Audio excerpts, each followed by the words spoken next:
Good morning students. I hope so आप सब अच्छे होंगे।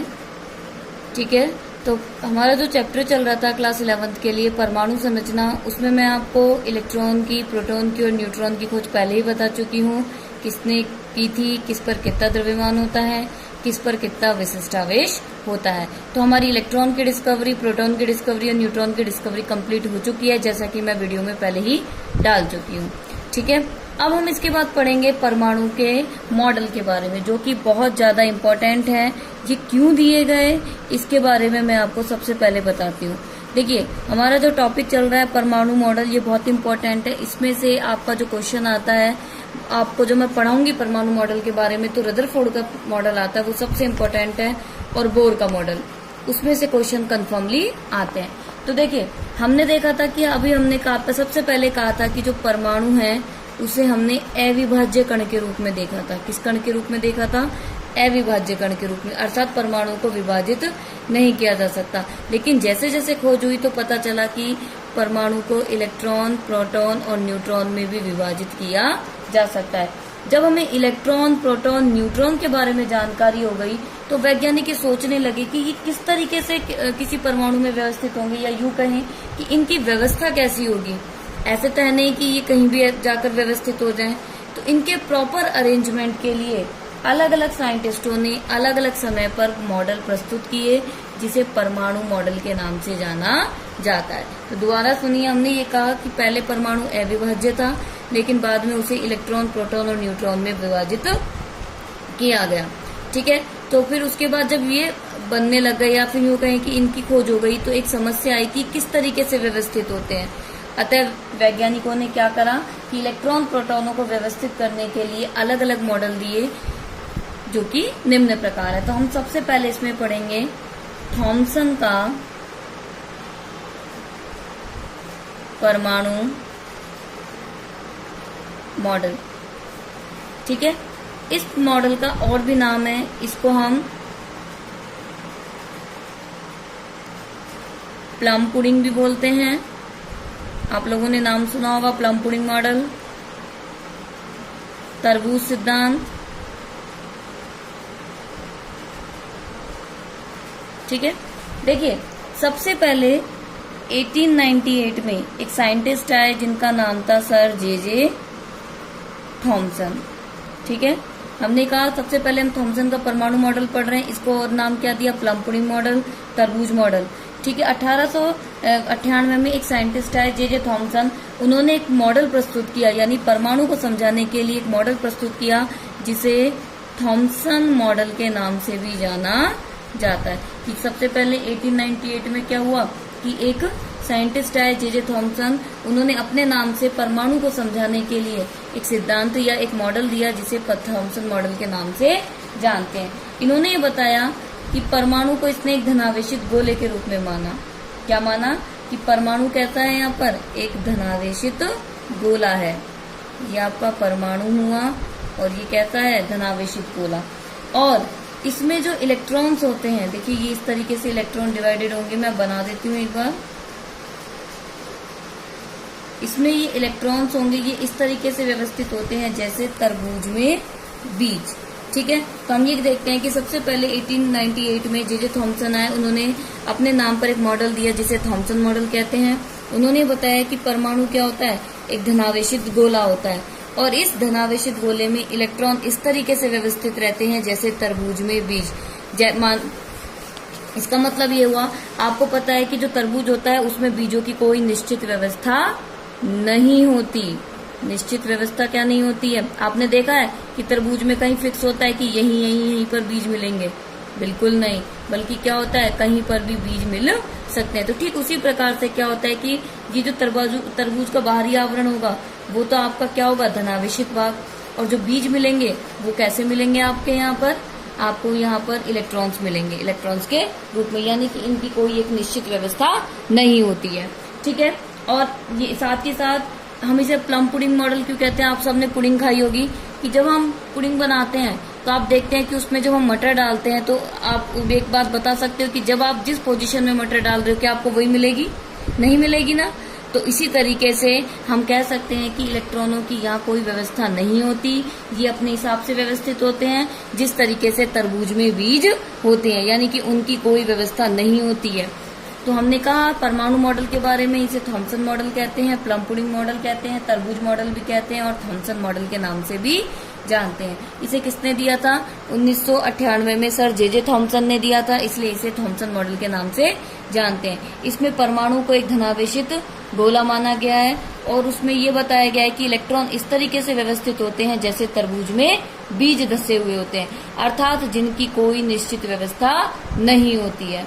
ठीक है, साथ ही साथ ये बताया गया कि इसे हम प्लम पुडिंग मॉडल भी कहते हैं। प्लम पुडिंग एक पुडिंग यानी कि एक मिठाई का, या फिर आप यूं कहें कि पुडिंग होती है जिसमें आप देखोगे कि जब हम इसको बनाते हैं तो हम एक निश्चित जगह पर पदार्थ को डालते हैं, लेकिन जब ये बनकर आता है तो इनकी कोई व्यवस्था नहीं होती। तो ये सबसे पहले मॉडल दिया गया था जिसे हम थॉमसन मॉडल के नाम से भी जानते हैं।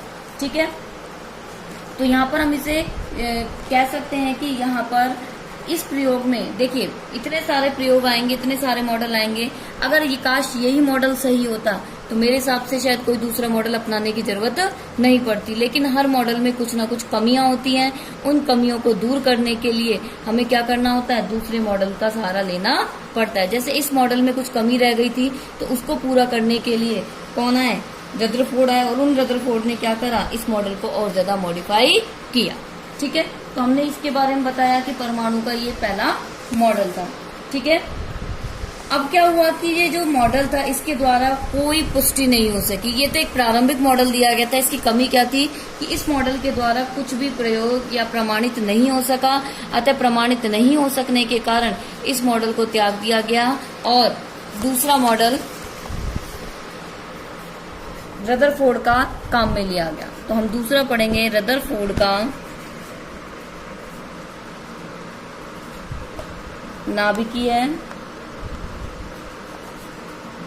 परमाणु मॉडल, या इसका दूसरा नाम है रदरफोर्ड का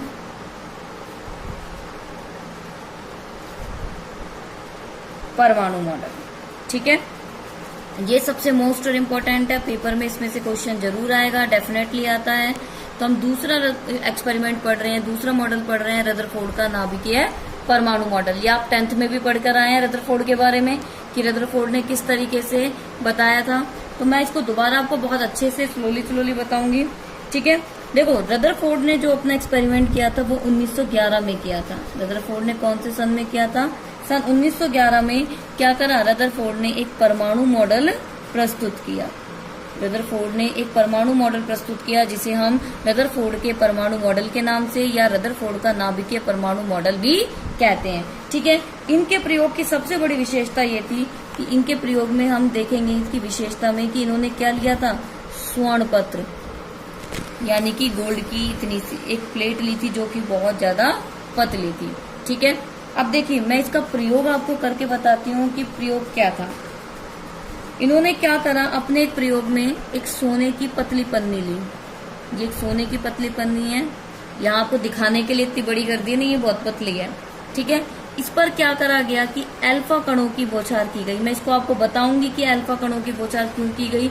यहाँ पर अल्फा कणों की बौछार की गई, इसे हम बोलते हैं द्विधनावेशित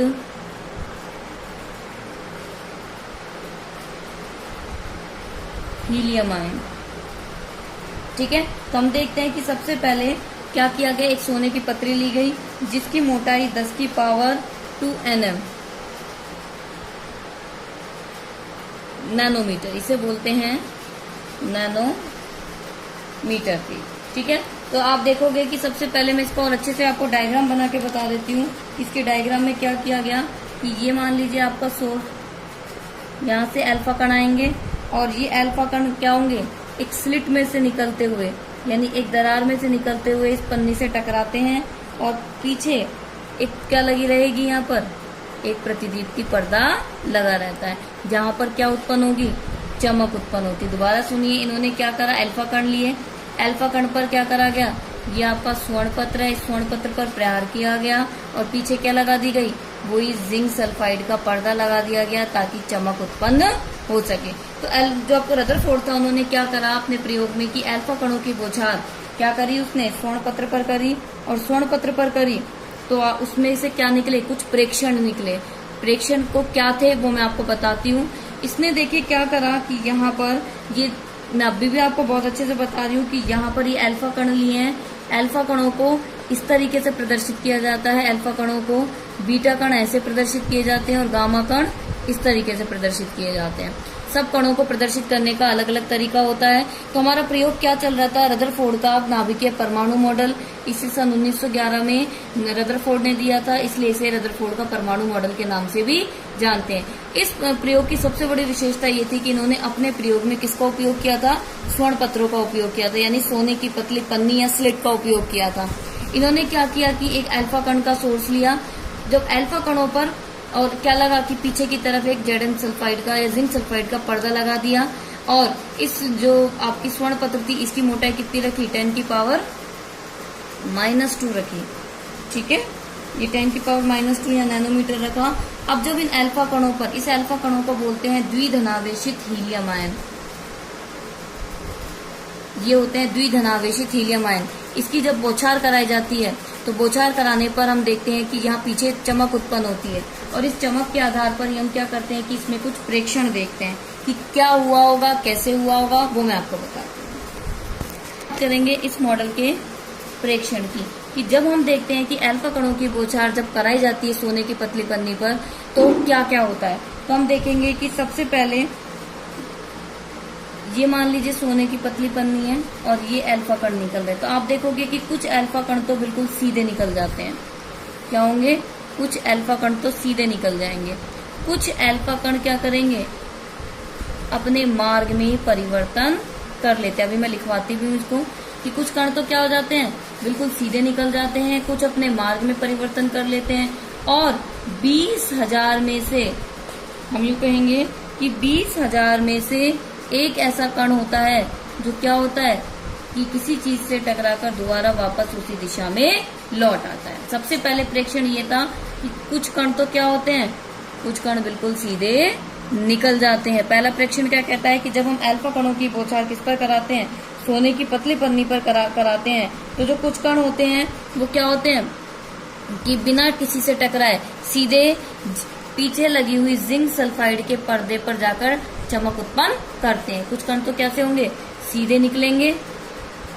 ठीक है, कुछ कण ऐसे होते हैं कि जाते तो सीधे हैं लेकिन किसी चीज से टकराकर अपने मार्ग को परिवर्तित कर लेते हैं, अर्थात मार्ग में परिवर्तन हो जाता है। यानी कि कुछ अल्फा कण होते हैं जो कि सोने की पतली पन्नी से टकराएंगे और टकराने के कारण ये क्या हो जाते हैं, हम इसको अगर एग्जैक्ट भाषा में बात करें तो विभिन्न कोणों पर यानी कि अलग अलग एंगलों पर ये क्या होने लग जाते हैं, विक्षेपित। विक्षेपित का मतलब होता है कि अपनी दिशा से भटक जाना, यानी कि जाना तो होना तो कौन यहाँ था लेकिन इसका मिलता क्या है, विक्षेपण आ जाता है, अपनी जगह से ये हिल जाता है और दूसरी जगह चले जाता है।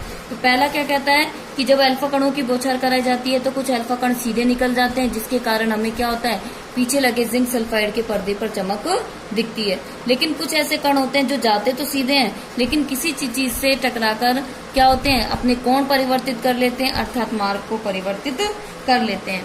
तीसरा और मोस्ट इम्पोर्टेंट, 20,000 में से एक ऐसा कण होता है जो क्या करता है कि जब स्वर्ण जिस मार्ग पर जाता है, या हम यूँ कहें कि जिस मार्ग से स्वर्ण पत्र पर जाता है, जिस मार्ग से स्वर्ण पत्र पर जाता है उसी मार्ग पर वापस लौट आता है, उसी मार्ग पर वापस लौट आता है। ठीक है, 3 निष्प्रेक्षण हुए। पहला, कुछ कण सीधे निकल जाते हैं, कुछ अपना मार्ग परिवर्तित कर लेते हैं, और तीसरा 20,000 में से एक ऐसा कण होता है जो सीधा स्वर्ण पत्र से टकराता है लेकिन क्या कर लेता है, वापस उसी दिशा में लौटकर आ जाता है। ठीक है, ये कुछ प्रेक्षण निकले। उस प्रेक्षण के आधार पर क्या किया गया कि इस प्रेक्षण के आधार पर कुछ निष्कर्ष निकाले गए कि ऐसा क्यों हुआ। रदरफोर्ड ने सोचा कि ऐसा क्यों हुआ तो उसने क्या करे, कुछ निष्कर्ष निकाले। हमारा अब चल रहा था निष्कर्ष कि अब जब प्रयोग तो हो गया, प्रयोग के बाद देखा कि कुछ कण सीधे निकल गए, कुछ ने अपना मार्ग परिवर्तित कर लिया, और 20,000 में से एक ऐसा कण होता है जो जाता तो है लेकिन टकराकर वापस पुनः उसी दिशा में लौट आता है। इसके आधार पर क्या करा गया, रदरफोर्ड द्वारा कुछ निष्कर्ष निकाले गए। निष्कर्ष ये बताया गया कि ये मान लीजिए परमाणु है। पहला निष्कर्ष निकाला गया कि परमाणु का अधिकांश भाग खोखला होता है। परमाणु का अधिकांश भाग खोखला होता है। देखिए, परमाणु का अधिकांश भाग खोखला होता है, इसलिए जो अल्फा कण होते हैं वो बिल्कुल सीधे निकल जाते हैं। पहला पॉइंट क्लियर है। आपने देखा था कि कुछ कण सीधे क्यों निकले थे, क्योंकि परमाणु का अधिकांश भाग कैसा होता है, खोखला होता है। दूसरा पॉइंट ये बताया गया कि परमाणु का संपूर्ण द्रव्यमान, कि परमाणु का संपूर्ण जो द्रव्यमान होता है वो उसके मध्य में स्थित होता है। मध्य को हम यहाँ पर क्या नाम देंगे, केंद्र में बोलेंगे। तो यहाँ कहेंगे कि यहाँ पर इसका संपूर्ण द्रव्यमान कहाँ स्थित होता है, यहाँ केंद्र में स्थित होता है। ठीक है, केंद्र में स्थित होता है और इस केंद्र को क्या नाम दिया गया, नाभिक नाम दिया गया। और ये भी बताया गया कि ये जो नाभिक होती है वो कैसी होती है, धनावेशित होती है। धनावेशित का मतलब क्या होगा, इसके अंदर प्रोटॉन होगा और न्यूट्रॉन होगा। लेकिन आपको पता है कि न्यूट्रॉन कैसा कण होता है, उदासीन, इसलिए कौन सा कण होगा यहाँ, प्रोटॉन। तो हम ये कहेंगे, और जब ये प्रोटॉन यहाँ पर है, ठीक है, तो हमने ये कहा सबसे पहले कि परमाणु का अधिकांश भाग कैसा होता है, खोखला, इसलिए कुछ अल्फा कण क्या होते हैं, सीधे निकल जाते हैं। फिर हमने ये कहा कि परमाणु का संपूर्ण द्रव्यमान कहाँ पर स्थित होता है, उसके मध्य में। देखिए, यही कारण था कि यहाँ से गए तो अल्फा कण सीधे, लेकिन जैसे इससे टकराते हैं इस द्रव्यमान से, तो ये अपनी दिशा में क्या कर लेते हैं, परिवर्तन कर लेते हैं। ठीक है, यही रीजन था कि ये क्या हो जाते हैं, टकरा कर दूर हो जाते हैं। फिर हम ये कहते हैं कि 20,000 में से एक कण क्यों निकलकर वापस अपनी दिशा में आता है। तो इसका रीजन मैं बताती हूँ आपको। मैंने कहा कि ये बीच वाला कण नाभिक कहलाया। नाभिक क्या होता है, धनावेशित। और आपको मैं बता दूं, मैंने आपसे कहा था कि अल्फा को हम क्या बोलते हैं, द्विधनावेशित कण। ठीक है, तो ये भी पॉजिटिव और नाभिक भी कैसी, पॉजिटिव। तो क्या है, सेम चार्ज है, और सेम चार्ज एक दूसरे को क्या करते हैं, प्रतिकर्षित करते हैं। और प्रतिकर्षण के कारण ही आप देखोगे कि 20,000 में से एक कण वापस अपनी दिशा में लौट आता है। यहाँ पर कोई नहीं था, यहाँ कोई नाभिक नहीं है, इसलिए सीधे निकल जाते हैं।